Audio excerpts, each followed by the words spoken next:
গেছে, লাগু হয়ে গেছে। আর প্রভাব মানে কি, সমস্ত হিন্দুরা যারা এসেছে ওপার বাংলা থেকে এবং যারা মুসলিম ভাইরা ভারত ভাগের পরেও যায়নি, যারা রাষ্ট্রবাদী মুসলিম এ রাষ্ট্রে থেকে গেছে, তাদের কোনো ভয় নেই। আর একজন হিন্দুরও এতে নাগরিকত্ব যাবে না, নাগরিকত্ব দেওয়া আইন, এটা কোনো ভয় পাওয়ার কারণ নেই। জিজ্ঞেস করুক না যে মোহাম্মদ সেলিমকে আমিও আজকেও চ্যালেঞ্জ ছুটছি যে সিপিএমের সাংসদ ছিলেন সৈয়দ বদরুদ্দোজা খান, তিনি 5 বছরের 2.5 বছরের টাকা খরচ করেছে, 2.5 বছরের টাকা পাইনি। ডিএম সাহেবের মারফত সেই টাকা আমি নিয়ে এসেছি, নিয়ে এসে দমকল কেন আমার লোকসভায় খরচ হচ্ছে 12.5 কোটি টাকা সিপিএমের প্রাক্তন এমপি খরচ করতে পারেনি। আর সেই সিপিএমকে বাংলার মানুষ প্রশ্রয় দেবে না। এরকম সব নেতার বাড়িতে পাবে লুটের টাকা, কর্মীদের বাড়িতে পাবে না।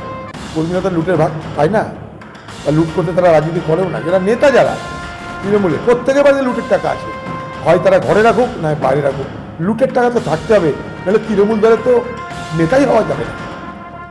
তৃণমূল দলের নেতা হতে গেলে যে কটা সার্টিফিকেটের দরকার তার মধ্যে একটা হচ্ছে তোমার কাছে লুটের টাকা থাকতে হবে, দুর্নীতি করবার ক্ষমতা রাখতে হবে, মস্তানি করবার যোগ্যতা রাখতে হবে, তবেই না তুমি তৃণমূলের নেতা হবে।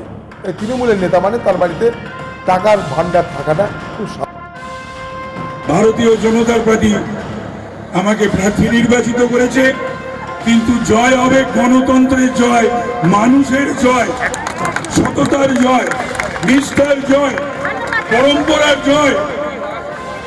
আমি বলেছি আজকে বিভিন্ন চ্যানেলে, রং যার যার পছন্দের থাকতে পারে,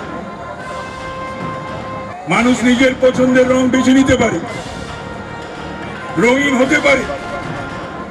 শান্তি, শৃঙ্খলা, পরম্পরা, গণতান্ত্রিক বন্দোবস্ত ব্যবস্থার মধ্যে যেন সেটা বজায় থাকে। রংবাজি বরদাস্ত করবে না উত্তরের মানুষ। জয় শ্রীরাম, ভারত মাতা কি জয়। তৃণমূলে যে যত বড় নেতা সে তত বড়, সে যত বড় করাপশনে জড়িত।